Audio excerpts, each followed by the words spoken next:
할렐루야. 하나님께 영광의 박수 올려드리겠습니다. 오늘 오후 예배는 정말 뜻깊은 예배일 수밖에 없는 게 본문 말씀이 우리 교회의 거의 설립 말씀이에요. 이게 뭐냐? 그러면 마태복음 5장 13절로 16절 말씀입니다. 드디어 팔복이 끝나고 이제 우리 마태복음을 통해서 팔복 설교를 들으신 우리 사랑하는 성도님들은 일상에서 팔복을 누리실 줄로 믿습니다. 성경의 말씀이 이게 그냥 문자로 쓰여져 있네 이렇게 하면 안 되고 여기서 선포된 건 다 누리셔야 합니다. 복을 누릴지어다. 아멘입니다. 그래서 지금 마태복음 5장 13절로 16절 말씀은 제 사역의 출발이에요. 소금과 빛이다. 자, 제가 봉독하겠습니다. 너희는 세상의 소금이니 소금이 만일 그 맛을 잃으면 무엇으로 짜게 하리요? 후에는 아무 쓸데없이 다만 밖에 버려져 사람에게 밟힐 뿐이니라. 그러니까 지금 이 시대에 이 말씀이 이 유대인들에게는 크게 다가온 이유가 사회에서 천연 소금을 채취하는 거예요. 그러면은 이게 그 짠맛이 잘못 관리하면 쉽게 날아간다 그 말이에요. 염화 나트륨 성분이 싹 빠지면 보기에는 소금처럼 보이는데 짠맛이 안 나니까 이건 그냥 쓰레기예요. 그럼 어디다 쓸 데가 없어요 이게. 그거를 비유로 딱 말씀하시니까 바로 알아듣는 거예요. 그렇지. 짠맛을 잃은 소금은 그냥 쓰레기라서 아무도 귀하게 생각하지 않으니까 버리면 밟혀요. 그러니까 무슨 말이냐면 크리스찬이 하나님의 사람으로 예수 그리스도의 제자로 서지 못하면 오히려 안 믿는 자보다 훨씬 비참하다. 바울이 한 얘기예요. 그러니까 무슨 얘기냐면 우리가 바라는 것이 이 성경의 가르침대로 하나님 품 안에 있지 아니하고 하나님의 말씀을 벗어나면 그 삶이 세상의 것을 추구하는 크리스찬 이러면 그것만큼 비참한 게 없다 그 말이에요. 그런데 14절에 보면 너희는 세상의 빛이라 산 위에 있는 동네가 숨겨지지 못할 것이요. 제가 이게 무지하게 강조한 우리 PL교회가 출발하고 PLI가 교육선교단체죠. PLI가 시작했던 그 말씀이에요. 뭐냐면 우리는 어딜 가나 표가 난다. 빛을 발한다. 우리 목사님 헤어스타일 때문에 어떤 분이 그러시더라고요. 목사님은 공항에서도 잊어버릴 수가 없어요. 금방 찾는다. 그리고 멀리서 저는 신분을 감출 수가 없어요. 동네를 다닐 때도. 그리고 심지어는 해운대에서는 사우나에 가서도 제일 당황스러운 게 탕에서 인사받을 때 상당히 당황스럽죠. 그런데 뭐 어떻게 피할 방법이 없어요. 그런데 제가 이제 알려지기 전에는 이제 우리 대학에 출근하기 전에 제가 온천을 좋아해갖고 겨울이면 온천을 하고 이제 출근했단 말이에요. 그런데 거기가 통도사에서 가까워요. 그러면 저한테 합장하는 분들이 있어요. 그때도 상당히 당황스러웠습니다. 그런데 나중에 이제 제가 사역하면서 알려지니까 이제 크리스찬들이 저한테 인사하는데 당황스러울 때가 많았죠. 그런데 그것도 다 은혜입니다.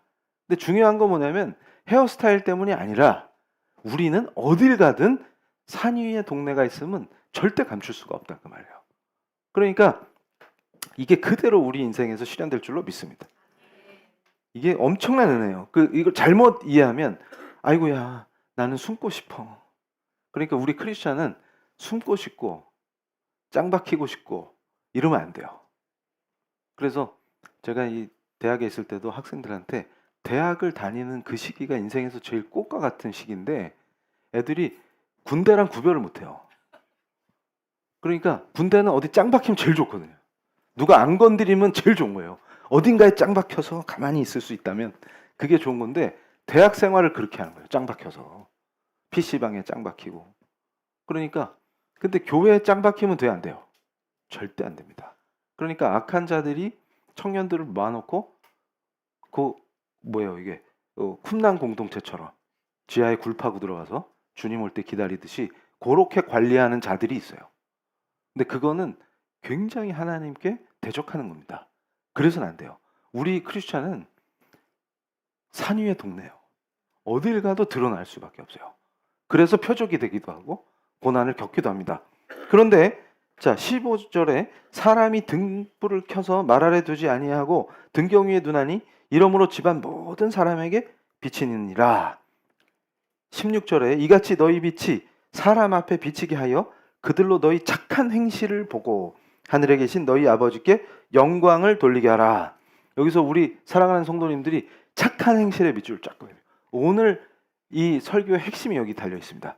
그러니까 제가 이 예배를 시작하면서 하나님께 기도할 때 야베스의 기도로 시작한 이유가 있어요. 오늘 이제 이 예배에 설교가 끝나면서 공동체가 기도할 때 강력하게 기도할 게 뭐냐면, 첫째, 우리 성도들의 지경을 넓혀 주소서 하는 겁니다.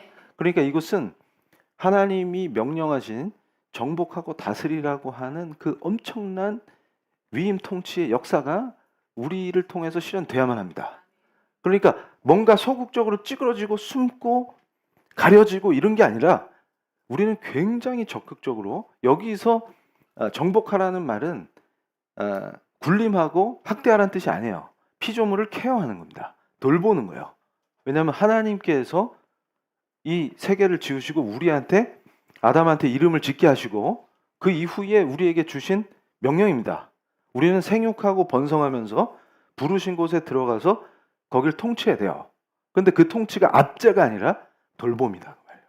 그렇게 해서 모든 생명을 복되게 하는 의무를 갖고 있어요. 그래서 특히 이 마태복음 5장 13절로 16절 말씀은 현실과 무관하지 않고 정치, 경제, 사회, 문화 전 영역에서 우리가 어떻게 소금과 빛이 될 것이냐라고 하는 강력한 말씀입니다. 그래서 우리 교회 이름이 프랙티컬 리더십이에요. 아주 실천적인 리더십이 제자도예요. 예수의 제자들은 현실에서 리더십을 갖추고 그걸 역사로 나타냅니다. 그냥 공허한 말이 아니에요. 성경에서 선포하신 모든 말씀은 우리 현실에서 실현됩니다. 우리를 통해서. 그게 하나님의 뜻이에요. 그래서 PPT를 보여주시면 도대체 이 착한 행실이 뭐냐 이럴 때, 자, 존 스토트라는 신학자는 루터가 설명한 거에 반대해요. 근데 저는 루터가 맞다고 생각해요. 이게 무슨 말이냐면, 자, 착한 행실, 그러니까 믿거나 안 믿거나 기독교인이거나 아니거나 모든 사람이 생각할 때, 아, 저 사람 착해, 참 착한 행실을 해 라고 하는 의미로 이 말씀을 받으면 안 된다가 루터의 생각이에요. 그런데 현대 신학자는 뭐라 그러냐면, 루터가 오버한다. 그래서 이것이 십계명과 아주 밀접한 관계를 갖습니다. 그래서 제가 출애굽기에 이제 십계명을 받는단 말이에요, 모세가. 그때 우리 사랑하는 성도님들이 하나님의 계명이 도대체 뭘 의미하냐, 그 설교 안에서 엄청난 은혜를 누리실 거예요. 근데 지금 여기서 맛보기가 되는 이유가 이것이 1계명부터 3계명하고 매우 관계가 있습니다. 무슨 뜻이냐면, 자, 하나님 앞에서의 우리이기 때문에 인간은 죄된 존재라 착하게 돼야지 라고 했을 때 그것이 착하냐? 이것은 굉장히 기독교적인 게 아닌 거예요. 무슨 말이냐면, 자, 하나님 앞에 서기 때문에 지금 이제 3계명을 쭉 풀어드리면서 하나님의 계명을, 하나님을 사랑함으로 따를 때 자동으로 착해지는 그 원리가 이해돼야 되는 거예요. 그러니까 무슨 말이냐면, 인간이 동기를 낼 때, 그래서 제가 실제로 그런 말씀 많이 드렸죠. 해외 봉사 중독 같은 거. 그러니까 지금 청소년들이나 청년들이나 제가 얘기하면 바로 이해하는 친구들이 많아요. 왜냐하면, 자, 가난한 나라에 가가지고 단기 선교 간다. 그리고 가가지고 막 봉사하면은 애들이 막 이렇게 살아갖고 돌아와요. 빛이 나요. 가기 전에 축 처져 있다가. 왜 그러냐면 눌려 있다. 경쟁에서 지치고 힘들고 눌려 있다가 어려운 나라에 딱 갔더니 먹을 거 하나만 줘도 사람 줄 쫙 서죠. 거기에 반한 거야. 그리고 자기가 한국에서는 뭔가 찌질한 것 같았는데 거기 가면은 다 좋아해. 어려운 나라 가면은. 그러면 어떤 생각이 들어요? 우쭐해지죠. 그리고 자기 삶의 의미, 자기 생명의 의미가 막 생기죠. 이러면 어떻게 돼요? 약발 떨어질 때마다 가는 거예요. 그리고 이거를 목회자들은 어떻게 이용하냐면, 교회 분란 났을 때 단기 선교 보내요. 문제 생기고. 왜 그러냐면 갔다 오면 말을 잘 듣거든. 왜냐면 그때 은혜 받았다고 주장하는 것이 굉장히 성경적이지 않다고 말이에요. 그럴 때 갔다 와서 주로 간증이랍시고 하는 게 뭐예요? 어린애들도 그거 있잖아요. 제가 금지곡 전화로 왔는데 거기에 계신 예수님. 그럼 제가 묻는 거예요. 넌 왜 갔는데? 그러면서 꼭 그거 하죠. 아니 제가 전화로 갔는데 저는 훨씬 좋은 여건에서 살고 있는데 웃지 못했는데 저렇게 어려운 환경에서도 아이들이 웃고 있어요. 그럼 제가 그러는데 난 너 때문에 웃는다. 그 수준으로 추락한다. 그러니까 애들이 그런 건 괜찮다 그랬죠. 어른이 그 수준이면 이건 대략 난감이다. 이게 무슨 말이냐? 그러면 봉사하는 것 자체도 선한 게 무엇이냐? 착한 게 무엇이냐? 이걸 거꾸로 묻는 거예요. 그런데 잘 보세요. 오늘 이 말씀에 그 깊은 뜻이 풀어집니다. 그걸 우리가 행할 때 하나님께서 영광을 받으시는 거예요.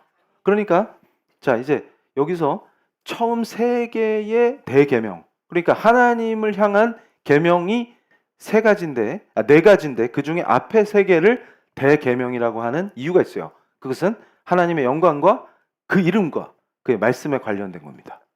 근데 이것을 우리가 얼마나 사랑하느냐에 의해서 우리 행실이 정해지는 거예요. 이게 오전 설교에서 제가 뭐라 그랬어요? 우리의 인격은 하나님 앞에서의 선택이다. 그러니까 하나님과의 관계 안에서 내가 어떤 선택을 하느냐가 내 인격이에요. 그래서 자 다음 페이지. 이게 무슨 말이냐? 그럼 자 출애굽기 20장 1절에서 11절이 10계명인데 첫 번째 계명이 뭐냐 그러면 나 외에 다른 신을 내게 두지 말라. 하나님만이 유일하고 참되시고 오직 하나님만 섬길 것을 명령하는데 모든 우상 거짓 신에게 마음을 두거나 의지하는 것을 금지합니다. 그러면 이것을 성경을 모르는 사람은 이거 기독교 너무 배타적이고 뭐 맨날 하나님이 절대적이라 그러고 하나님께 삶의 주권을 맡기는 이게 우리 모든 믿는 사람의 행위의 근본이다 이러면은 아이고 배타적이야 이런다고. 그래서 마치 배타적인 게 나쁜 것처럼 생각을 해요. 그런데 지금 이 마태복음 5장 13절로 16절 말씀 소금과 빛이 되는 그 원리에서 넘버 원은 하나님 외에 그 어떤 것도 우상으로 둬서는 안 된다는 겁니다.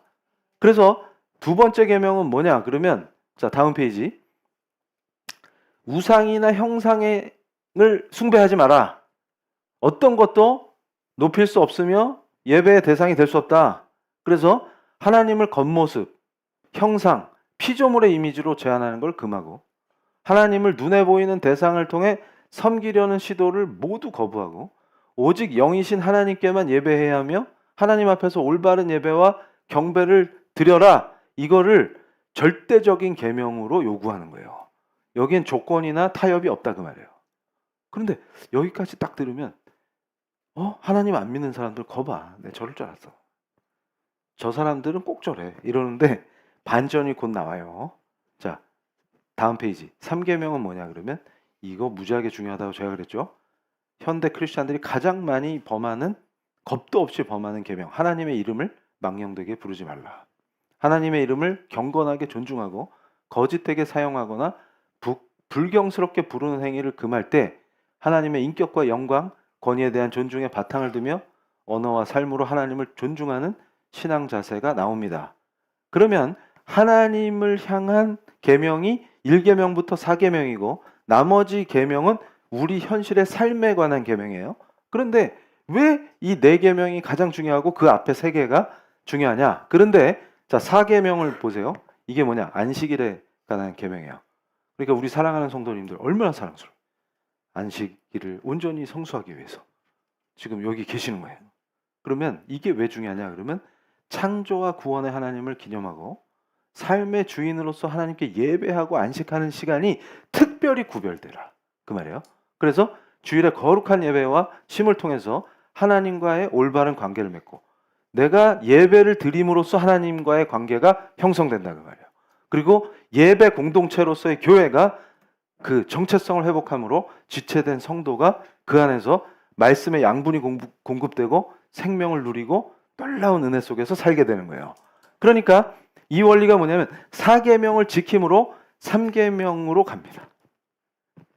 그러니까 우상을 섬기는 순간 모든 계명이 다 무너져요. 이 원리를 이해해야 돼요.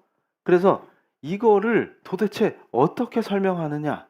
그러면 지금 정치와 경제 분야에서 우리가 어떻게 살아야 되느냐가 이 5장 13절에서 16절 말씀이기 때문에 이제 깊이 들어가요. 우리 성도님들이 궁금해했던 문제들이 다 풀리는 거예요. 자, 무슨 말이냐면 잘 보세요.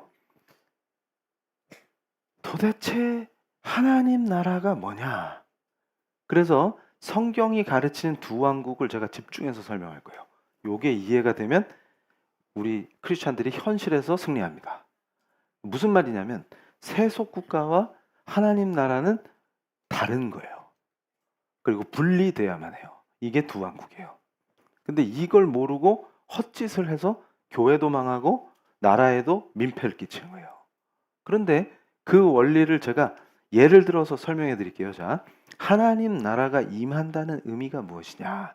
그러면 제가 깜짝 놀란 게 2025년인데 아직도 유교 가부장제에 쩔어가지고 고통당하는 인생들이 많더라고요. 저는 놀랐어요. 그렇게 많은지. 그런데 실제로 목사인 제가 느끼는 것 중에 하나가 뭐냐면 연휴가 되면 명절이 다가오면 고통받는 분들이 아직도 많아요. 그럼 잘 보세요. 귀신을 기쁘게 하려고 사람이 죽어나요. 전 붙이다가. 그거 왜 하냐고 도대체. 그럼 뭐 차례를 지내요 이러면서 난리가 나고 그러면 남성 여성 다 불행해진 거예요. 그 고통 속으로 나락으로 떨어져요. 그런데 자 복음이 들어가요. 그럼 어떤 일이 벌어져요? 그런 거 안 해요. 그럼 가족끼리 모여서 같이 기도해야 하고 얼마나 좋아요. 가정 예배 드리고 나서 같이 쉼을 누리는 거예요. 하나님 안에서. 그러면 다 행복해지는 거예요 지금. 그런데 잘 보세요. 2025년에도 어떤 집안은 악습과 인습에 매여서 고통을 당해요. 근데 이것 좀 개혁합시다. 그럼 씨도 안 먹힌다. 그럼 뭐 죽기로 투쟁하고 뭐 난리가 나고 사네 못 사네 뭐 난리가 나는데 잘 생각해 보세요. 구한말 2025년도 그런데 구한말 때는 어땠을 것 같아요? 그때는 찍소리를 못 해는 거지. 훨씬 심각합니다. 그런데 잘 보세요. 구한말의 복음이 전파돼서 복음으로 변화된 가정은 구한말에도 자유를 누립니다. 잘 생각해 보세요. 이 두 왕국의 의미가 뭐냐면 우리가 소금과 빛이 된다는 것은 지금 현재의 정치 체제가 무엇이든 하나님 나라가 뭔지가 이해돼야 되는 거예요, 지금. 그럼 로마 시대요. 초기 교회를 생각해 봅시다. 자, 로마는 뭐예요? 굉장한 위계 사회예요. 그래서 제가 이 로마를 연구할 때 이 말씀 때문에 깊이 공부하면서 충격을 받았던 게 뭐냐면 로마 시대에는 가부장과 이 하이어라키, 이 위계가 철저한 사회인데 이게 어떻게 유지되느냐? 원리가 있어요. 자, 노예제 국가죠? 노예를 인정합니다. 합법적으로. 그럼 노예는 아니 출근하면 노예짓 해야 되니까 얼마나 힘들겠어요. 그런데 살 수 있는 길이 있는 게 집에 가면 집에선 지가 왕이에요. 그래서 가장은 아내나 아이들을 죽여도 됩니다. 로마에서는. 그러니까 어떻게 돼요? 밖에서 스트레스 받고 집에 들어오면 지가 왕노릇 할 수 있는 거예요. 그래서 유지돼요. 그리고 로마 시민권이 갖는 파워가 있죠? 그러면 모든 인재들이 로마로 들어와요. 그래서 로마는 점점 더 강해지는 거예요. 그리고 능력이 있으면 그 하이어라키를 뛰어넘을 수 있기 때문에 그래서 더 강력한 제국이 되는 거예요. 그런데 남녀 차별도 심했겠죠? 이런 상태에서 교회가 세워집니다. 그리고 하나님의 사람들이 모여요. 그럼 그 공동체는 어떻게 되느냐? 거기가 해방구가 되는 거예요. 이게 하나님 나라가 임했다는 말이 무슨 말인지를 역사적으로 바로 이해할 수가 있어요. 자, 교회 공동체가 세워집니다. 그럼 그 공동체 안에서는 남녀의 차별이 없어져요. 로마인데 로마 안에서 굉장히 별도의 별 세계가 열리는데 그걸 뭐라고 불러요? 하나님 나라가 임한 겁니다. 그러면 자 밖에서는 노예인데 그 안에선 형제 자매예요. 이게 어떻게 실현되냐면, 자, 구한말에, 자, 제가 역사 강의할 때 몇 번 얘기했었죠. 이게 한국 사람을 어떻게 바꾸냐, 조선 사람을 어떻게 바꾸냐, 대책이 없어요. 그런데 왕족하고 백정은 같은 공간에서 나란히 앉을 수가 없어요. 큰일 납니다. 백정은 사람 취급을 못 받았기 때문에. 그런데 백정이 의학을 배워서 의사가 되고, 그런 역사가 어떻게 일어나요? 복음의 역사예요. 근데 잘 보세요. 왕족이 백정이랑 나란히 앉아서 예배를 드려요. 이해가 되세요? 이게 뭐예요? 하나님 나라예요. 하나님 나라에 가면 백정도 없고 왕족도 없어요. 그럼 뭐예요? 서로 뭐라고 불러요? 형제, 자매예요. 남녀 차별 없어요. 이런 걸 말하는 거예요. 근데 이 무지한 자들이 미쳐가지고 기독교 국가 이따우 소리를 함부로 하고 다닌다. 그거 자체가 언어 도단이라 그러죠. 그 체제, 로마나 미국이나 한국이라는 세속 국가는 하나님 나라가 될 수도 없고 되게 하는 게 우리 목표가 아니에요. 그게 이해가 돼야 돼. 첫 번째는. 그러면 우리가 어떻게 소금과 빛이 됩니까? 잘 보세요. 우리가 들어감으로 우리를 통해서 하나님 나라가 임해버리는 거예요. 그럼 어떤 일이 벌어져요? 우리가 소금과 빛이 됨으로 이제 점점 세상이 바뀌어요. 어떻게 바뀌냐면, 남녀가 차별당하지 않으니까 둘 다 행복하네? 그거 맨날 전 부치고 귀신을 만족시키려고 발악했는데 그 귀신이 조상 귀신 맞아요? 뭐 한 거예요 지금? 왜 쇳골이 왜 빠지는 거예요 지금? 그걸 깨닫고 나니까 아무 의미 없는 미친 짓을 벌였네? 그렇게 되는 거 아니에요? 그러니까 제가 그거를 경험적으로 영적으로 민감하면 금방 알 수 있어요. 왜 제사 지낸 집구석에서 싸움이 납니까? 그 귀신의 역사라서 그런 거예요. 그게 이해되기 시작해야 돼요. 그런데 그런 거 우린 필요 없어. 그럼 거꾸로 오히려 귀신이 오면 물러가라 이래야지. 그걸 상차려 놓고 부르고 앉아있는 그 불쌍한 영혼들이다 그 말이에요. 그럼 어떻게 돼요? 자, 너는 종, 나는 주인 해봤는데 결국은 그게 모두가 평등한 게 훨씬 낫더라. 그걸 누가 보여준 거예요? 우리가. 그러면 어떻게 되는 거예요? 이게 감출 수가 없다 그 말이에요. 감출 수가 없다. 그래서 학대받던 여성들이 복음을 통해서 말씀을 배우고 변화되고 그 과정에서 신학문을 배우고 변화되죠. 그럼 어떻게 돼요? 이분들이 버려진 여자아이들을 구출해서 키우고 그렇게 해서 선교사들이 세운 학교들이 세워지는 거예요. 그러다 보면 어떻게 돼요? 새롭게 복음으로 변화된 새로운 사람들이 부르신 곳에 들어가서 다 바꾸겠네요? 다 바꾸겠네요? 그겁니다. 거꾸로 탈레반이 집권하면 어떻게 돼요? 여자들은 생지옥 되는 거예요. 그러면 거꾸로 탈레반이 무너져요. 그리고 거기 복음이 들어가요. 다 사는 거예요. 그걸 뭐라고 부른다고요? 하나님 나라가 임하는 거예요. 그러면 어떤 체제를 말하는 게 아니라 하나님의 사람들이 들어가서 하나님을 예배하기 시작하면 그 공동체에 하나님 나라가 임합니다. 그러면 그 안에서 키워낸 하나님의 사람들이, 그게 제자도예요. 예수님이 하신 것과 같이 부르신 곳에서 제자로 살면 그 영향력이, 선한 영향력이 확대돼요. 그러면 우리로 인해서 세상이 변화된다 그 말이에요. 이 역사가 뭐예요? 하나님 나라가 확장된다. 이렇게 표현하는 거예요. 그러니까 박해를 받더라도 무슨 여자가 공부를 해 이러면서 매를 맞더라도 박해를 당하면서 공부를 하고 교회가 세운 학교에서 교육받고 했던 그분들이 성각자가 돼서 다시 후배들을 가르치고 제자를 키우고, 그러니까 제자가 제자 삼는 그 역사, 예수께서 선포하신 대위임령이 실천됨으로 어떻게 되는 거예요? 그게 확대되잖아요. 그럼 어떻게 돼요? 그 지옥 같은 구한말이 바뀐다는 말이에요. 그런데도 구한말이 아닌데도 지금도 고통받는 그 사람들은 뭡니까? 그러면 주여 그 영혼들을 구하소서 이렇게 되는 거예요. 요걸 이해해야 오늘 본문 말씀이 그냥 이해된다 그 말이에요. 그래서 이 설교가 끝날 때 우리가 합심해서 기도할 때 우리 성도들의 지경이 넓어져야 돼요. 그리고 지경이 넓어진다는 의미는 세속적 관점에서 잘 먹고 잘 산다는 뜻이 아니라 우리 성도들의 선한 영향력이 확대된다 그 말이에요. 자, PPT 다시 보여주시면, 그래서 이 두 왕국 이론을 이해하는 것은 기본입니다. 이걸 그대로, 자, 정치 영역에서의 두 왕국 이론을, 이거는 경제 영역에도 그대로 적용 가능해요. 요걸 제가 설명해 드릴게요. 자, 제가 이 앤드류 멜빌 얘기를 강조하는데 이유가 있어요. 스코틀랜드에서 제가 연구했던 동네라서 제가 특별히 사랑하는 게 아니라 기독교의 역사에서 이 동네는 매우 중요합니다.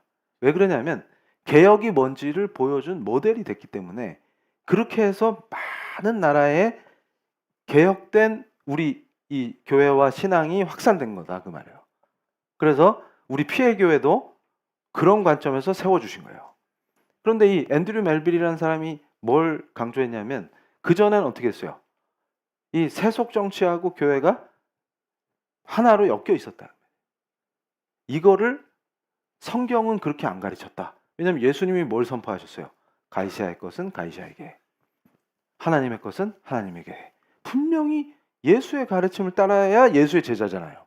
근데 이거를 합쳐놓고 교회랑 정치 권력이 유착을 해서 쿵짝을 벌이니까 어떻게 돼요? 정치도 타락하고 교회도 타락하더라. 이 원리가 뭐냐?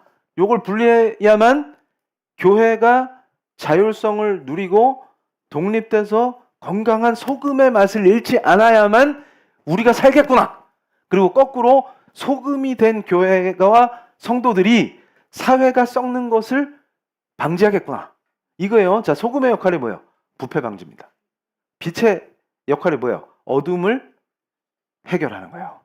그러니까 자, 어둠 속엔 빛이 되고 부패한 곳엔 소금이 돼서 세상을 변화시켜야 될 우리가 거꾸로 이 세상 권력하고 유착하니까 어떤 일이 벌어져요? 짠맛이 없어지니까 쓰레기다 그 말이에요. 비참한 지경으로 추락한다 그 말이에요. 그래서 이 본문 말씀에 뭐라 그랬어요? 버려져서 밟힌다 그 말이에요. 아무 의미가 없어진다. 그러니까 저 앤드류 멜빌은 제 방 이름이 존 녹스잖아요. 그 존 녹스를 계승한 개혁자다 그 말이에요. 그 후배다. 그래서 자, 다음 페이지. 여기서 복잡한 거 배울 필요 없어요. 저 순교의 신앙으로 저걸 지켜냈다 그 말이에요. 그래서 교회는 하나님께, 국가는 세속 영역이다. 그래서 정교 분리라고 하는 위대한 원칙을 목숨을 걸고 확립했다. 그래서 제가 예전에 설교할 때 그 마가렛 순교 알려드렸죠? 소녀가 순교하고. 그러니까 교회의 머리는 그리스도인데 왕이 개입하지 말라. 교회 일에. 그럼 거꾸로 반대로 교회도 세속 권력과 유착해서는 안 된다 그 말이에요. 그러면 크리스찬은 현실 정치에 참여하면 안 돼요? 그거랑 완전 다른 얘기다. 그래서 자, 다음 페이지 보여주시면, 여기서 저분이 멜빌인데, 앤드류 멜빌인데 굉장히 중요한 원칙들을 세워 나갑니다.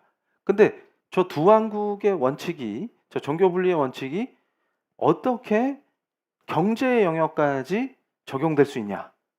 요게 오늘 설교에서 매우 중요한 일이에요. 이게 무슨 말이냐면, 자, 이제 다음 페이지 보여주세요. 여기서 정파를 초월한 그리스도의 가르침, 이게 무슨 말이냐면, 윌리엄 윌버포스 아시죠? 이제 저를 얼굴을 비춰주세요. 이제 쫙 설명이 들어갑니다. 자, 이 윌리엄 윌버포스가 왜 중요한 예냐? 이러면 노예 무역을 폐지해야 되는데 흑인들을 잡아다가 노예로 팔아먹으면 이문이 엄청 남아요. 그러니까 그냥 들판에서 뛰던 사람들을 동물 잡듯이 생포해가지고 데리고 오는데 그 배 자체가 엄청나게 고통스러워요. 움직이지도 못하게 결박해가지고 오는 도중에 엄청 죽어나가요. 그러면 살아남았다는 얘기는 건강하다는 뜻이잖아요. 상품 가치가 있으니까 이들을 팔아먹는 거예요. 그러다 보니까 얼마나 이게 비참한 나락으로 떨어지느냐. 근데 윌리엄 윌버포스가 고통을 느낀 게 뭐냐면 기독교인이기 때문이에요. 그런데 그 당시에 수많은 영국인들이, 특히 의회에 진출한 정치가들이 자기들도 크리스찬이라고 주장하는데 거기서 나오는 이 이윤을 저버리지 못하고 그것 때문에 이건 하나님의 뜻이다.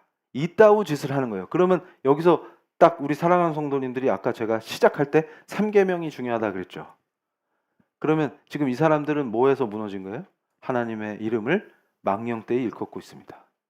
그러니까 함부로 하나님의 뜻을 정치판에서 선포하는 자들은 저주가 있을지어다. 그러니까 그러기 때문에 죽는 거예요. 하나님께서 그걸 굉장히 가증히 여기십니다. 그런데 윌버포스는 성경을 묵상하고 하나님의 뜻을 찾을 때 뭘 발견하는 거예요? 자, 여기서 첫 계명이 나오는 거예요. 오직 나에게 하나님은 한 분뿐이시구나. 그러면 어떤 우상도 용납해서는 안 되겠네요? 그러면 돈이 우상이 되면 하나님보다 위에 있게 돼요. 그러면 교회 다니는 자가 뭐라 그러는 거예요, 지금? 아니, 내가 지금 뒤로 이 재미가 얼마나 쏠쏠한데 이거를 어떻게 포기해? 이렇게 나오겠죠. 그럼 거꾸로 뭐라 그래야 돼요? 성경 해석을 조작하고 하나님의 뜻을 왜곡해서 선포해야 되겠네요. 그래서 제가 미국에서도 노예 해방과 관련해서 논쟁할 때 수많은 더러운 정치 목사들이 무슨 설교를 했냐면, 자, 하나님께서 왜 흑인을 만드셨겠냐? 그러니까 하나님께서 다 똑같이 만드셨으면은 문제가 없을 거 아니에요. 차별할 게 없잖아요. 서로 색깔이 똑같으면. 근데 왜 굳이 구별하셨냐? 누구는 까맣게. 그러니까 이것은 뭐랑 같은 거예요, 지금? 이게 굉장히 인종차별적인 거예요.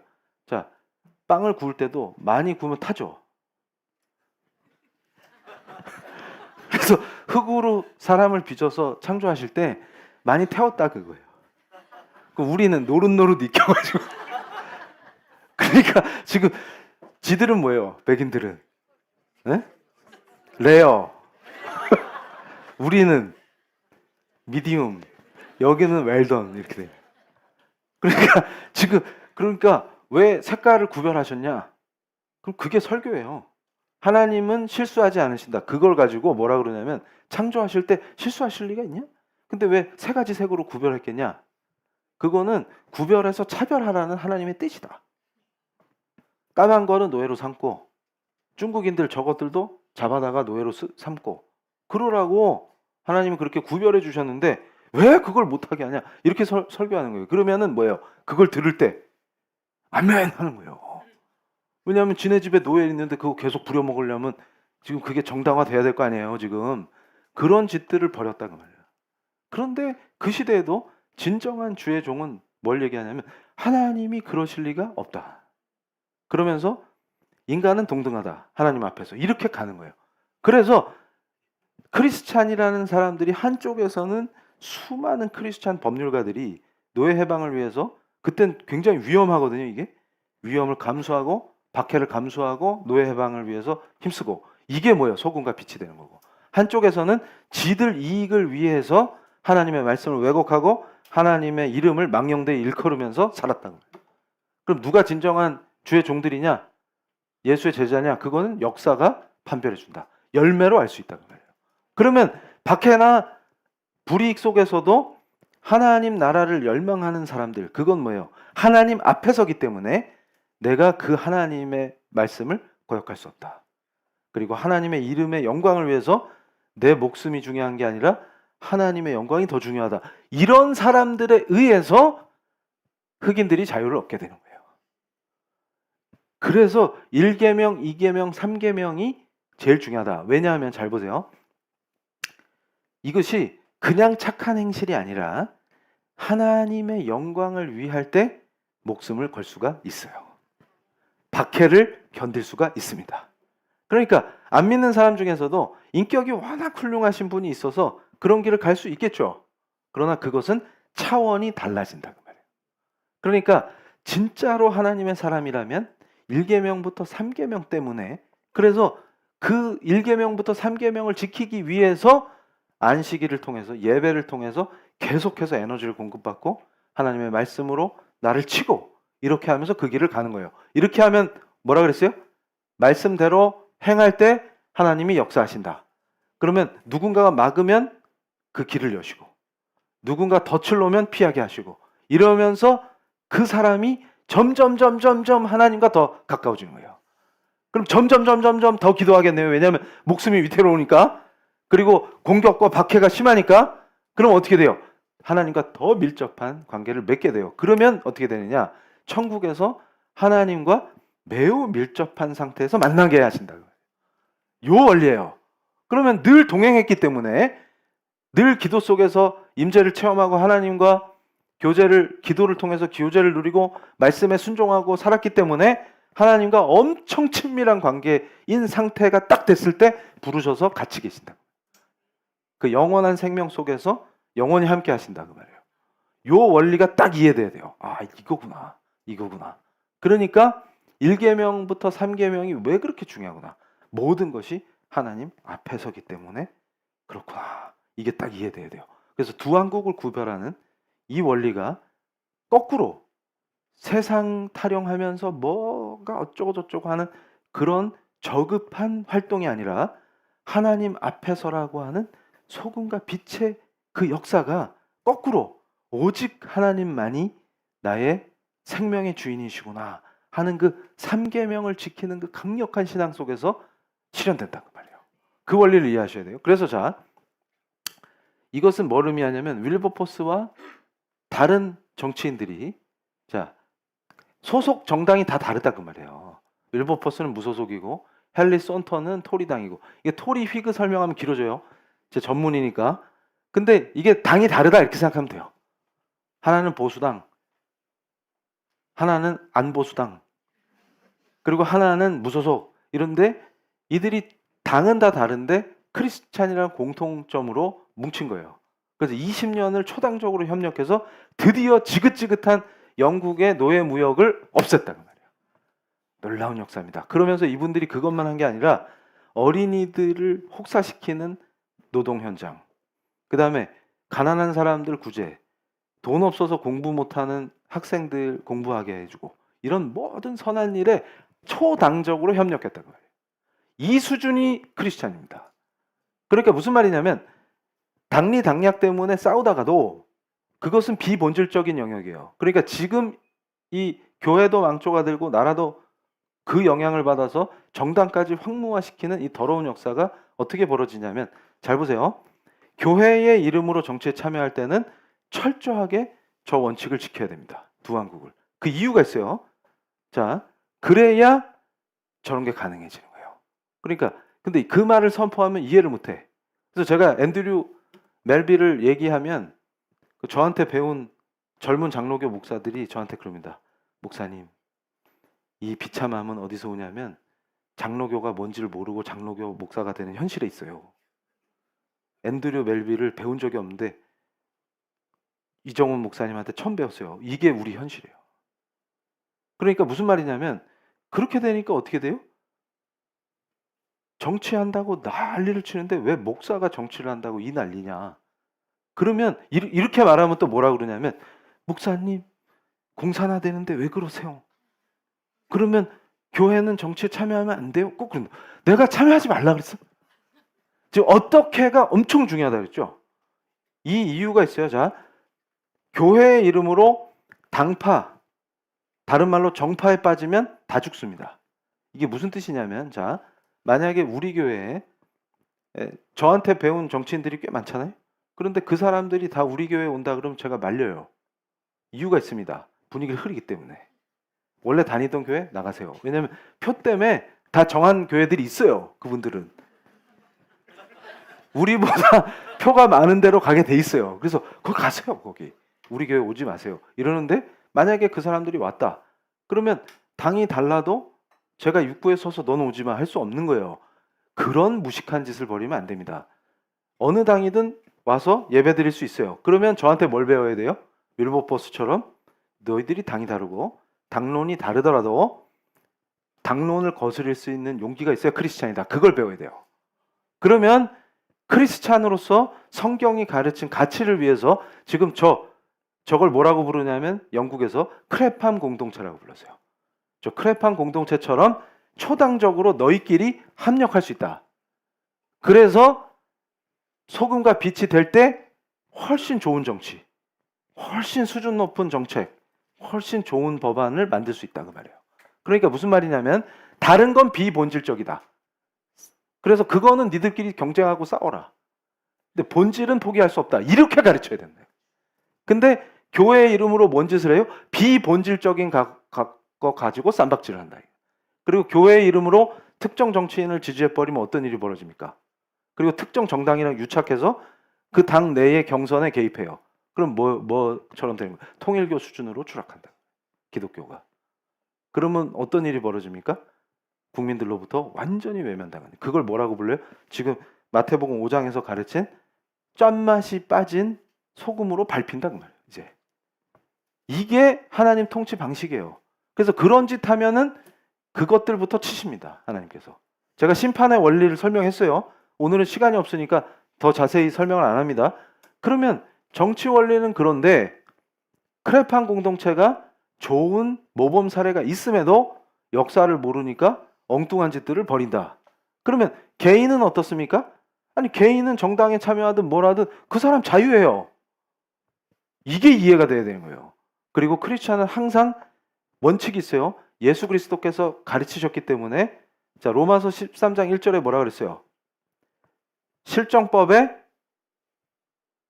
실정법을 준수하라.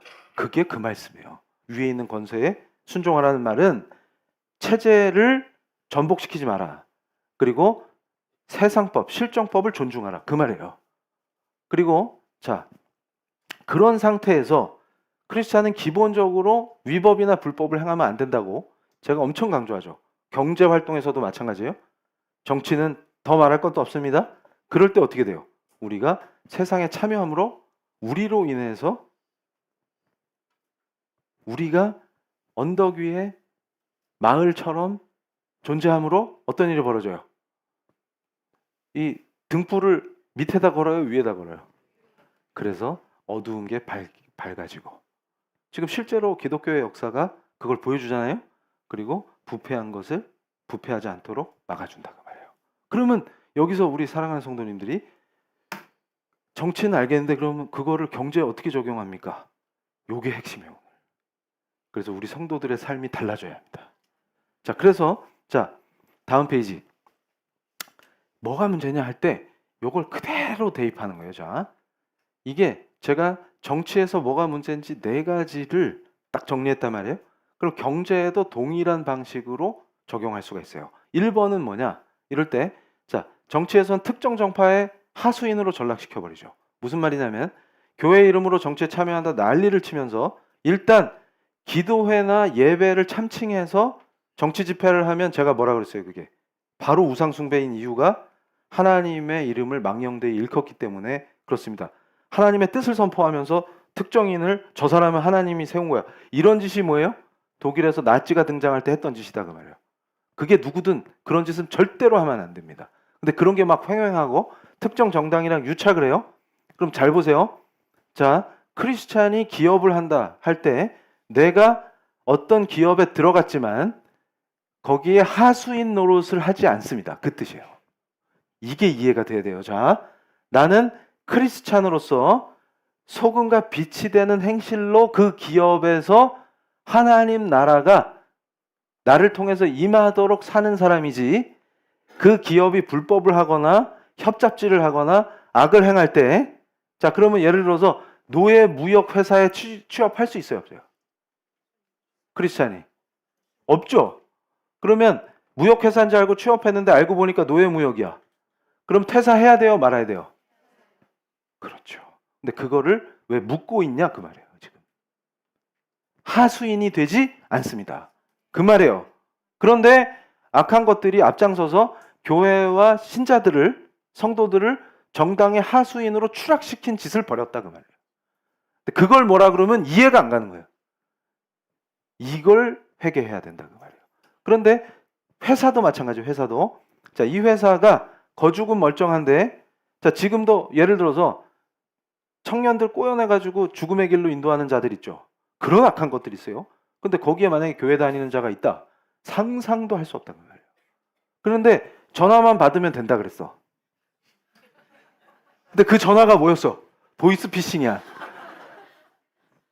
그럼 어떻게 해야 돼요? 그걸 뭘 물어? 그 수준으로 전락하면 안 된다 그 말이에요. 그게 첫 번째, 하수인이 되어서는 안 된다. 자, 두 번째 뭐예요? 비본질적인 거에 몰입하지 마라. 그럼 이러면 어떻게 되냐면 회사 안에서 리더십이 강해집니다. 이 뜻이 뭐냐면 쓰잘데기 없는 거에 매달리지 말라. 그래서 제가 투자와 투기를 어떻게 구분하냐 이것도 설교를 했죠. 그런데 지금 이제 보세요. 비트코인이 있다. 그러면 무식한 방식이 뭐냐면 이 목사들이 성경을 깊이 해석해서 적용하는 수준이 떨어지니까 어떻게 가르치냐면 무조건 금지 이렇게 가르친다고. 근데 제가 뭐라고 선포했어요? 성경은 투기는 금지하는데 투자는 금지하지 않는다. 그걸 잠언을 가지고 해설해 줬단 말이에요. 그러면 자, 또 어떤 무식한 자들이 있냐면 예전에 인터넷 초기에 제가 깜짝 놀랐어요. 인터넷은 마귀다 이러는 거예요. 근데 지금 인터넷 안 쓰는 교회가 어디 있어요? 근데 또 유튜브가 나오니까 유튜브도 마귀다 이러는 거예요. 지금 유튜브 안 하는 교회가 어디 있어요? 그러니까 무슨 얘기냐면 제가 어이가 없어서 그건 그냥 수단일 뿐이다. 이거예요. 그러면 성경은 금융을 금지합니까? 그렇지 않아요. 그런데 금융을 금지한다고 생각한 중세 교회가 있었단 말이에요. 그런데 개혁된 교회는 저 스코틀랜드가 개혁의 꽃을 피운 곳 아닙니까? 스코틀랜드에서 제일 발달된 업종이 금융업이었어요. 이게 이해가 돼야 된다 그 말이에요. 이게 개혁이다 그 말이에요. 그래서 제가 말씀드렸어요. 자, 금융이라는 영역은 하나님이 주신 영역이 그 전에는 없었는데, 자 그러면 과학기술이 발달해요. 그러면 영역이 하나 더 생기는 거예요. 그럼 거기 들어가서 우리가 거기를 정복하는 거예요. 이게 이해가 돼야 된다. 그러면 예를 들어서 제가 코인은 왜 문제라 그랬어요? 가상 화폐니까. 화폐는 파워풀해서 제가 그래서 머니와 웰스를 구분했죠. 그 기억나세요? 그 원칙만 지켜도 엄청나게 성공적인 삶을 살아요. 여기서 성공은 세속적인 의미가 아니죠. 하나님 보시기에 기쁜 삶을 살아요. 웰스는 굉장히 영역이 넓은 거예요. 가족관계. 거기다가 뭐예요? 나의 능력, 캐퍼빌리티 이런 게 다 웰스예요.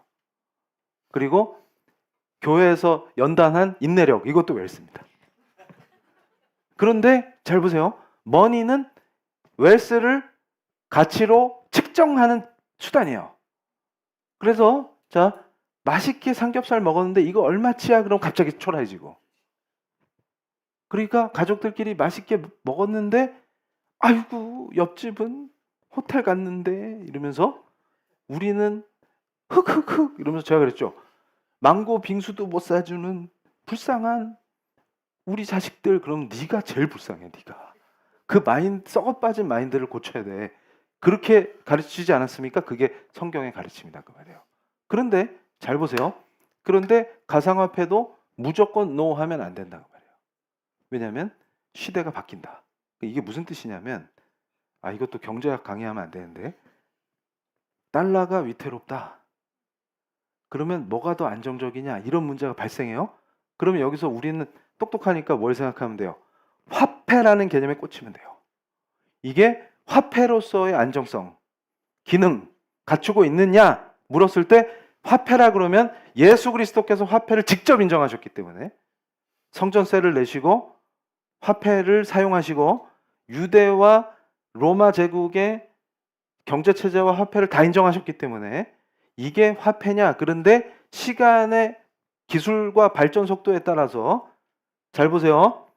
블록체인 기술이 발전해서 안정적인 관점에서 이게 화폐로서 투기의 대상으로 전락한 게 아니라 그러면 많은 젊은이들이 그거 하다가 막 목숨도 잃고 막 그런 세태에 제가 이걸 가르쳐야 되겠다고 성경의 가르침을 들고 나왔죠. 그래서 그걸 가상화폐에 적용했단 말이에요. 그래서 많은 젊은이들을 살렸어요. 그럴 때 크리스찬 젊은이들은 어떻게 하느냐? 빛과 소금이 되어야 될 거 아닙니까? 그래서 승리하게 하시는 거예요. 무슨 얘기냐면 자 크리스찬 젊은이가 있는데 이 친구가 연구를 더 해서 안정성을 어떻게 확보하지? 이걸 어떻게 제도화하지? 그러면 걔가 어떻게 되는 거예요? 탁월한 입법가가 되는 거예요. 그래서 또래들의 생명을 살릴 수가 있는 거예요. 이게 이해가 돼야 된다 그 말이에요. 그래서 제가 그때 선포한 게 뭐예요? 법제화가 필요하다. 그래서 화폐로서의 그 가치를, 안정성을 지켜서 투기 대상으로 전락하지만 않으면 이것은 가능하다. 이렇게 얘기했죠. 그럼 오히려 크리스찬이 할 일은 그 안정성을 확보해서 젊은이들이 죽지 않도록, 막 폭락했다가 튀었다 하면은 투기의 대상이 될 거 아닙니까? 투기의 대상이 아니라 화폐로 기능할 수 있도록 여러 기술적 관점, 법적 관점, 정치적 관점에서 고민하고 그거를 결과물로 내놓는 크리스찬들이 있어야 한다. 그럴 때 잘 보세요. 돈을 벌기 위해서 거기 뛰어드는 친구들도 있겠죠. 차원이 달라지는 이유가 어디 있어요? 3계명 때문입니다. 이게 이해가 돼야 된다 그 말이에요. 그러니까 뭐냐면 그 시대에 동년배들의 생명을 생각할 때 하나님을 사랑함으로 내가 블록체인 기술자인데 이거를 묵인할 수 없다. 내가 법률가인데 이거 묵인할 수 없다. 내가 정치가인데 이거 묵인할 수 없다. 이럴 때 어떻게 돼요? 하나님 앞에서가 된다. 그러면 완전히 다른 차원에서 그 문제를 다루게 됩니다. 그럼 어떤 일이 벌어져요? 탁월해져요. 이게 하나님의 역사인 거예요. 그럼 어떻게 됩니까? 얘는 목적이 하나님의 영광을 위해서 분투했는데 분초를 쪼개서 열심히 했어요. 왜냐하면 생명을 살리려고. 그랬는데 결과적으로 어떻게 돼요? 불을 주신다. 제가 확신하는 거예요. 그렇게 해서 탁월한 기술력을 갖거나 탁월하게 활동했을 때 하나님이 굶게 하시더라. 그러니까 무슨 얘기냐면 하나님을 기쁘게 할 때 하나님께서 공급하시는 그 놀라운 형통함의 원리가 그대로 실현된다 그 말이에요. 이걸 믿으시기 바랍니다. 그래서 우리가 지금까지 어떤 마음 자세로 어떻게 일을 했느냐라고 했을 때 오늘 이 자리에서 기도할 때 싹 바꿔주시기를 기도하는 거예요. 그러니까 지금까지 만약에 내가 먹고 살기 위해서 이것이 단순히 아이고 그냥 먹고 살라고 하는겨. 그러니까 제가 제일 슬펐던 게 뭐냐면 크리스찬들조차도 너 그 일을 왜 하냐 그러면 아유 먹고 살라고요. 제일 슬펐던 게 뭐냐면 청년 집회를 갔는데 제가 성경이 가르치는 직업관 이걸 막 강의를 하는데 나중에 청년들을 만나는데 막 그때 변화된 거예요. 그 전까지는 어떻게 생각했냐 그러면 아유 저는 먹고 살라고 그냥 죽지 못해 했어요. 그럼 그럼 너는 앞으로 뭘 하려고 그러는데 그러면 교회가 진짜 하나님 나라잖아요. 그래서 교회에서 봉사도 하고 천국 가서 하나님이 기뻐하시도록 살라고요. 그럼 회사는 죽지 못해 댕겨요. 그래서 제가 그게 크리스찬이 아니라고 그걸 뒤집는데 엄청 고생했어요. 그랬더니 또 그걸 팔아서 뭘 하는 거예요? 투기를 일삼고 그러면서 하나님의 영광을 위해서 투기하는데요. 그리고 거의 이 사업가는 성경적 비즈니스를 가르쳐 놓으니까 사기꾼이 됐어. 하나님의 영광을 위해서. 이거 다 성교를 위해서 하는 거예요. 이렇게 추락하면 안 된다 그 말이에요. 그래서 지금 기도할 때 첫 번째 기도가 뭐라 그랬어요? 제가 우리 교회를 개척하고 빼놓지 않는 기도 중에 하나가 뭐라 그랬어요? 우리 성도님들의 삶의 지경이 하나님의 은혜로 튼튼해질지어다. 그래서 이 하나님의 사람들을 세우시는 하나님의 역사 속에서 교회사가 증명하는 게 뭐가 있냐면 의존적 삶에서 독립적 삶으로 바꿔주십니다. 그 얘기는 무슨 뜻이냐면 큰 사업, 부자 이런 게 우리의 목표가 아니라 우리는 독립되고 당당한 경제력을 갖는 거예요. 그러면 그걸 통해서 하나님께서 우리가 누군가를 구제할 힘을 주시고 세상 속에서 소금과 빛의 역할을 할 수 있는 능력을 허락하십니다. 그리고 경제활동을 끝내시고 은퇴하신 분들은 자녀들을 위해서 기도하세요. 왜냐하면 우리가 말씀으로 세워져서 세상에서 소금과 빛이 되는 그 역할을 내 자식들이 해야 한다. 그러면 어떻게 돼요? 정치든 경제든 사회든 문화든 모든 영역에서 마태복음 5장에 소금과 빛이 되라는 그 말씀이 숨길 수 없는 산 위의 동네와 같은 존재들이 반짝반짝 빛나서 먼 데서도 등대처럼 알아볼 수 있는 그런 존재들이 돼야 합니다. 그래서 자 우리가 기도하실 때 첫 번째 기도가 뭐예요? 야베스의 기도 그대로 우리의 지경을 넓혀 주시옵소서. 저는 그 말씀을 지역으로 바꿨지만 지경이라는 단어를 더 좋아해요. 왠지 그게 딱 가슴에 와닿습니다. 우리의 삶의 지경을 넓혀 주시옵소서. 우리 성도들의 현실의 직업 생활을 아버지 특별한 은혜로 영향력을 가지고 선한 영향력을 가지고 확장할 수 있도록 도와주시옵소서. 탐욕에 물들어서 부자가 되기 위해서 경제 생활을 하는 그 더러운 정욕을 모두 그리스도의 거룩하신 십자가에 못 박게 하시고, 우리가 그리스도의 십자가 앞에 무릎 꿇고 기도할 때 우리 성도들의 생계의 영역을 독립적이고 자율성을 갖는 당당한 경제로 바꿔 주시옵소서. 만약 우리 성도들의 삶 속에 관리가 어려울 정도의 채무가 있다면 하나님의 은혜로 오늘 결단함으로 채무를 해결할 수 있도록 새 길을 열어 주시옵소서. 감당할 수 없는 채무에 눌려있는 성도가 있다면 그 문제를 풀어주시고 그 문제를 해결할 수 있는 지혜와 명철을 주셔서 땀 흘림으로 채무를 해결하고 자유를 누리게 하여 주시옵소서. 자유롭고 평화로운 가운데 생계의 압박을 받지 아니하는 당당한 경제력을 갖추게 하시고, 그 첫 번째 목표를 위해서 우리가 기도를 할 때 특별한 은혜로 지금 우리 성도들의 각자의 처지에 맞는 아버지 성령께서 지혜를 주시고 하늘의 전략을 주시고 명철을 주셔서 지금 놓여있는 상황을 변화시켜 주시옵소서. 사막에 물길이 터지듯이 새 길이 열리게 하여 주시옵소서. 막혀있는 답답한 문제를 풀어주시옵소서. 시온의 대로를 보게 하여 주시옵소서. 이제 눌리고 쫓기는 삶이 아니라 생계 때문에 고통받아서 눈물 짓고 매일매일 고단한 삶 속에서 고통받는 게 아니라 시원한 생수 같은 역사가 터지게 하여 주시옵소서. 상황에 영향을 받지 아니하는 당당한 경제를 갖추게 하여 주시옵소서. 그것으로 당당하게 떨쳐 일어난 우리 성도들이 하나님의 일을 할 수 있도록 인도하여 주시옵소서. 수많은 어려움에 빠진 생명들을 구하게 하시고 선교와 구제 속에서 고통받는 영혼들을 구하는데 우리를 사용하여 주시옵소서. 당당하게 하여 주시옵소서. 하나님의 도구가 되게 하여 주시옵소서. 주님 부르실 때 강력한 성령의 역사로 우리 성도들을 당당하게 세워주실 줄로 믿습니다. 주님 부르시겠습니다. 주여! 오 하나님, 비전을 보여주시옵소서. 눌림에서 풀어주시옵소서.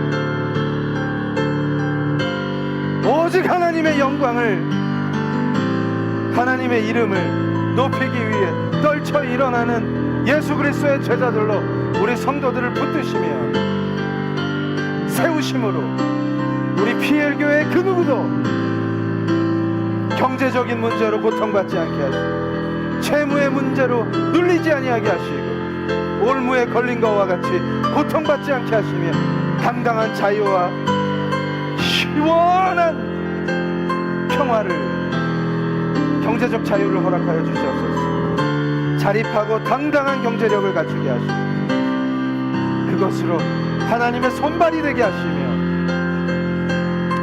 예수 그리스도의 능력을 갖추게 하시며 세워주신 영역과 부르신 곳에서 소금과 빛이 될 수 있도록 우리 성도들을 강하게 하시며 붙드시며 일으켜 세우시며 역사하시며 하늘의 지혜와 명철이 임하게 하시며 하나님 나라가 임하게 하여 주시옵소서. 우리 성도들이 가는 곳마다 성도들을 통하여 역사하시고 우리 성도들이 어두운 곳에서 빛이 되게 하시고 부패한 곳에서 소금이 되게 하여 주시옵소서. 하나님의 이름을 더럽히며 하수인이 되는 삶에서 완전히 벗어나게 하시고 하나님 앞에서 오직 하나님의 영광이 되는 삶의 지경을 넓혀주실 줄로 믿습니다. 주님, 우리 성도들의 삶의 지경을 넓혀주시옵소서. 삶의 지경을 선한 영향력을 공급하심으로 우리 성도들을 세워주시옵소서. 이제 이기게 하시며 인도하시며 붙드신 가운데에서 우리의 삶을 변화시키시며 놀라운 은혜와 자유를 허락하소서. 하나님께 영광을 올리는 삶으로 변화되게 하여 주시옵소서. 그 누구도 채무에 쫓기지 아니하게 하시고 당당하게 독립되고 자유로운 경제 생활을 누릴 수 있도록 직업의 역사를 바꿔 주시옵소서. 우리의 다음 세대들을 아버지 당당하게 세우셨습니다. 건강한 경제 생활을 누리게 하여 주시옵소서. 오 하나님, 지금 이 공예배의 간절한 기도를, 공동체의 기도를 들으시고 기도에 응답하시며 역사하셨으니 젊은이들이 새로운 비전을 보게 하시고 생명을 구하는 길에 쓰임받게 하시고 빛과 소금의 역할을 하게 하시고 역사 속에서 쓰임받는 놀라운 은혜가 우리 성도들에게 임하게 하여 주시옵소서. 임하게 하여 주시옵소서. 역사하여 주시옵소서. 자, 우리 사랑하는 성도님들, 두 번째로 기도하실 때, 자, 야베스의 기도 그대로 고난과 환난 중에 있는 우리 성도님들, 성령께서 은혜와 감동 속에서 환난을 벗어나게 하여 주시옵소서. 중보자로 세우실 때 가족 중에 환난을 만난 사람이 있다면 우리의 기도로 속히 환난을 벗어나게 하여 주시옵소서. 우리의 기도가 하늘 보좌에 상달됨으로 우리의 왕이신 예수 그리스도께서 친히 들으시고 우리의 중보자가 되신 대제사장께서 역사하심으로 우리 성도들이 지금 처해있는 모든 환난에서 벗어나 근심이 없게 하실 줄로 믿습니다. 마음의 평강을 부어 주시옵소서. 자유와 평강을 누리는 진정한 하나님의 귀한 아들 딸들로 우리 성도들의 삶을 바꿔 주시옵소서. 고난 속에서 연단됨으로 쉬운 길로 인도하시고 낮에는 구름기둥 밤에는 불기둥으로 인도하사 우리 성도들이 쉴만한 물가에서 기쁨으로 예배드리는 강력한 하나님의 자녀들로 세워지게 하여 주시옵소서. 지금 마음속에 생각나는 우리가 놓여있는 환난과 어려움, 고난을 그 안에서 연단하시는 하나님의 섭리를 믿으며 속히 탈출하게 하시고 우리를 더욱 성숙된 인격과 예수의 제자들로 승리의 길로 인도하실 줄로 믿습니다.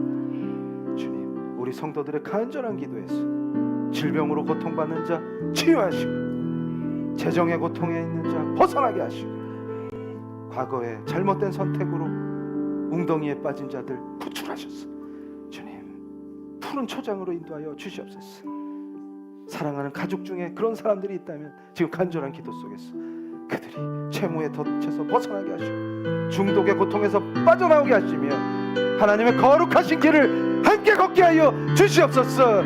주님 부르시겠습니다. 주여! 하나님, 거룩한 공예배의 기도 속에서 하나님께 올려드리는 간절한 기도 속에서 우리 성도들이 처해있는 환난을 속히 벗어나게 하시고 고난 중에 있는 성도들의 아버지 끝없이 은혜를 부어주셔서 고난과 환난의 때를 이기게 하시며 믿음과 인내로 기도하게 하셔서 기도의 능력이 나타나게 하실 줄 믿습니다. 우리가 중보할 때 성령의 은혜로 알게 하신 사랑하는 가족들을 위해서, 자녀들을 위해서 기도할 때 주님 그 자녀에게 세기를 보여주시고 비전을 보여주시고 역사하시고 특별히 우리 교회의 젊은이들에게 하나님의 비전이 열리게 하시고 하늘의 지혜와 명철을 오타걸게 하시고 주님이 모든 장애물을 넘게 하시고 고난과 환난의 때를 이기게 하시고 근심이 없는 삶, 자유와 평강을 누리는 늘 은혜 안에 충만한 예수의 제자된 귀한 생명의 삶을 누리게 하여 주시옵소서. 매일같이 생명수가 부어지게 하시고 매일같이 은혜로 충만케 하시고 아버지 직업의 길이 열리게 하여 주시옵소서. 직업의 길이 열리게 하여 주시옵소서. 새길을 보게 하여 주시옵소서. 사막에 길을 내시는 하나님, 사막의 오아시스를 주시는 하나님, 목마른 자들에게 오아시스와 같은 역사, 길이 막힌 자들에게 새로운 길이 열리는 역사가 있게 하여 주시옵소서. 직업을 찾는 우리 성도들에게 새로운 길이 열리게 하시고, 생계의 고통과 어려움 속에 있는 성도들이 은혜로 반석과 같은 주님이 주시는 소명의 자리를 찾게 하여 주시옵소서. 오 하나님, 특별히 기도합니다. 소금과 빛이 되는 역사 속에서 환난을 벗어나게 하시고 근심이 없게 하여 주시옵소서. 오 하나님, 하나님의 놀라운 은혜 속에서 오직 하나님의 영광을 바라보게 하시고 우리의 삶이 온전히 하나님께 바쳐지게 하여 주시옵소서. 오 하나님, 감사합니다. 자, 이제 우리 사랑하는 성도님들은 한마음 한뜻을 모아서 영원한 중보자 되시는 우리 주 예수 그리스도께서 우리의 간절한 기도를 들으시고 응답하실 줄로 믿습니다. 믿음과 인내를 가지고 기도할 때 예수께서 친히 역사하셔서 우리의 기도에 응답하실 줄로 믿습니다. 하나님, 간구드립니다. 지금 이곳에 머리 숙인 우리 성도들을 한 사람 한 사람 친히 성령으로 만져주시고 인쳐 주시옵소서. 주님, 사랑과 은혜로, 그 풍성하신 사랑으로 지금 우리 성도들의 심령 안에 있는 그 간구를 모두 들으신 줄로 믿습니다. 어떨 때는 말로 표현하지 못했던 그 기도를 미리 아시고 그 필요를 미리 아시고 은혜로 공급해 주시니 감사합니다. 하나님, 지금까지 우리가 여기까지 온 모든 인생이 오직 은혜임을 고백합니다. 앞으로의 인생도 오직 하나님의 손에 맡겨드립니다. 왕 대신 예수 그리스도의 통치를 받길 원합니다. 주님, 간섭하시고 다뤄주시고 역사하여 주시옵소서. 간절한 기도를 드리는 우리 성도 한 사람 한 사람의 그 기도 속에서 주님, 이 종이 주님께 간절히 기도합니다. 우리 PL교회 지체 그 누구도 경제적인 고통에서 완전히 벗어나게 하시며 한 사람의 낙오도 없이 주님 당당한 생업을 갖게 하셨어. 하나님께 영광을 올리는 삶이 되게 하여 주시옵소서. 이제 당당하고 자유롭고 독립된 경제를 갖게 하셨어. 아버지, 그것으로 많은 생명을 구하는 데 쓰임받을 수 있도록 새로운 지경을 열어 주시옵소서. 주님, 놀라운 은혜로 주님, 사막에 물을 내시는 그 능력으로 답답함이 통쾌하게 변하게 하시고 막혀있는 것 같은 길이 시온의 대로가 보이게 하여 주시옵소서. 아버지, 당당한 경제를 갖추게 하여 주시옵소서. 주님께 영광이 되는 삶이 되게 하시고 오직 코람되어 하나님 앞에서 하나님의 영광을 위해 살 때 주님, 특별한 하늘의 지혜와 전략과 명철을 부어주셔서 우리 성도들을 타걸게 하여 주시옵소서. 앞이 보이지 않던 곳에 길이 열리게 하시고 물이 없어서 목말랐다는 곳에 오아시스를 만나게 하시며 답답했던 그 현장에 만나가 내리는 놀라운 공급의 역사를 보게 하여 주시옵소서. 새 비전을 보게 하시고 직장을 찾는 젊은이 반석과 같은 소명의 자리를 열어 주시옵소서. 주님, 간절히 기도합니다. 주님, 또한 하나님, 우리 성도 중에 환난 중에 있는 분들이 있습니다. 주님, 그 간절한 기도를 들으시고 또 가족 중에, 사랑하는 가족 중에 환난 중에 있는 분들이 있습니다. 질병으로 고통받는 분들은 치유하여 주시고 병상에 있는 분들은 벌떡 일어나서 이곳에서 함께 하나님을 경배 찬양하는 자리에 서게 하여 주시옵소서. 질병을 치유하여 주시옵소서. 여러 가지 고통 속에서 주님, 관계에 고통에 있는 분들이 있습니다. 그 관계가 풀리게 하여 주시옵소서. 실타래처럼 얽혀있는 관계가 풀리게 하셔서 은혜로 사랑으로 충만케 되게 하시며 아버지, 직장에서나 가정에서나 하나님의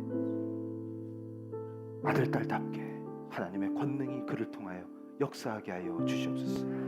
리더십이 회복되게 하시고 소금과 빛의 역사가 우리 성도들을 통해서 나타나게 하여 주시옵소서. 오직 하나님께 영광이 되게 하시고 우리 지체들이 서 있는 곳마다 우리 성도들을 통해서 하나님께 영광이 되게 하여 주시옵소서. 주님, 당당하게 기도의 능력을 체험하는 우리 성도들이 뒤로 물러서지 아니하고 소금과 빛처럼 부르신 곳에서 역사할 때에 하나님의 놀라우신 도우심과 하나님의 권능을 체험하며 삶 전체를 하나님께 바치게 하여 주시옵소서. 그 가운데서 우리 지체들이 완전히 하나로 연합할 때 그리스도의 몸된 PL교회가 더욱더 반석과 같이 되게 하시며 더러운 악한 사단 마귀의 공격을 완전히 진멸하시며 음부의 권세를 진멸하여 주시옵소서. 우리 교회가 더욱더 하나가 되게 하심으로 몸된 PL교회의 지체들이 풍성한 말씀으로 양분을 공급받게 하시며 시원한 생명수에 그 말씀의 공급으로 영이 시원함을 느끼며 자유와 평화를 누리는 하나님의 아들 딸들로 생명을 누리게 하여 주시옵소서. 우리 교회를 사용하셔서 머리 대신 그리스도가 영광을 받으실 줄로 믿습니다. 예수 그리스도의 이름으로 기도합니다. 아멘. 할렐루야. 자, 우리가 생계와 경제 문제를 위해서 때때로 기도를 해야만 합니다. 왜냐하면 눌려있는 것에서 완전히 벗어나야 돼요. 그러니까 하나님의 사람들은 경제로 눌리고 채무에 쫓기면 안 됩니다. 채무에 묶이면 노예가 되기 때문에 하나님께서 관리 가능한 채무 이상의 채무를 치료하심으로 거기서 탈출할 방법도 하나님께서 주실 줄로 믿습니다. 우리가 성실하고 하나님의 뜻대로 삼계명 앞에 떨며 하나님의 영광을 위해 살 때 하나님께서 반드시 우리 성도들에게 길을 내시고 새로운 역사를 통해서 거기서 완전히 벗어나는 놀라운 은혜를 베푸실 줄로 믿습니다. 특별히 우리 젊은이들에게는 반석과 같은 소명의 자리를 주실 줄로 믿습니다. 그리고 비즈니스의 영역에서 우리가 담대하게 나가서 빛과 소금이 되게 하실 줄로 믿습니다. 자, 봉헌하시겠습니다. 아버지 하나님 감사합니다. 우리가 우리 성도들의 지경을 넓히기를 간절히 기도했습니다. 주께서 이 예물을 받으시고 기뻐하시고 또 수고한 손길들에게 비전을 열어주시고 지혜와 명철을 허락하셔서 모든 눌림과 아픔과 고통을 경제적인 압박에서 완전한 자유를 허락하여 주시옵소서. 이제는 당당하고 독립된 경제력을 갖추고 하나님의 영광을 위해서 빛과 소금의 역할을 감당할 수 있도록 우리 성도들을 더욱 세우시고 붙드시고 역사하셔서 능력을 부어 주시옵소서. 늦은 비와 이른 비의 놀라운 복 속에서 풍성하게 수확하는 공급자 되시는 선한 하나님의 능력을 체험하게 하시며 우리 성도들이 스스로 하나님의 능력에 덧입혀져서 세워져서 보내신 영역에서 담대하게 하나님 나라를 선포하게 하여 주시옵소서. 예수 그리스도의 이름으로 기도합니다. 아멘. 자, 이제 홍해가 열립니다. 오늘 특별히 빛과 소금 설교를 했기 때문에 우리 성도님들 더 마음을 담대히 하시고 절대로 이제 우리는 쫄리지 않습니다. 정복합니다. 그리고 홍해가 열립니다. 홍해가 홍해가 홍해가 할렐루야. 자, 많은 간증이 쏟아지게 하실 줄로 믿습니다. 자, 축도하겠습니다. 지금은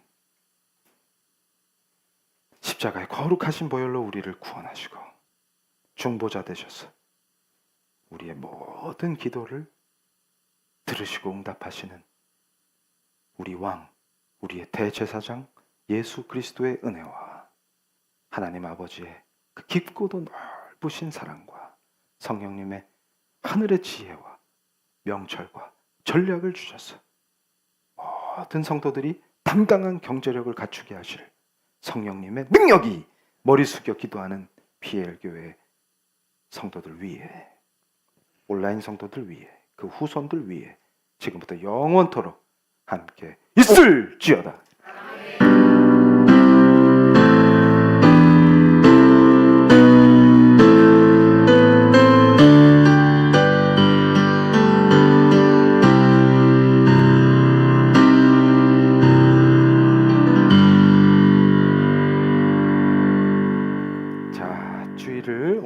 함께 성수하신 우리 성도님들 축복합니다. 목요 저녁 예배 뵙겠습니다. 할렐루야.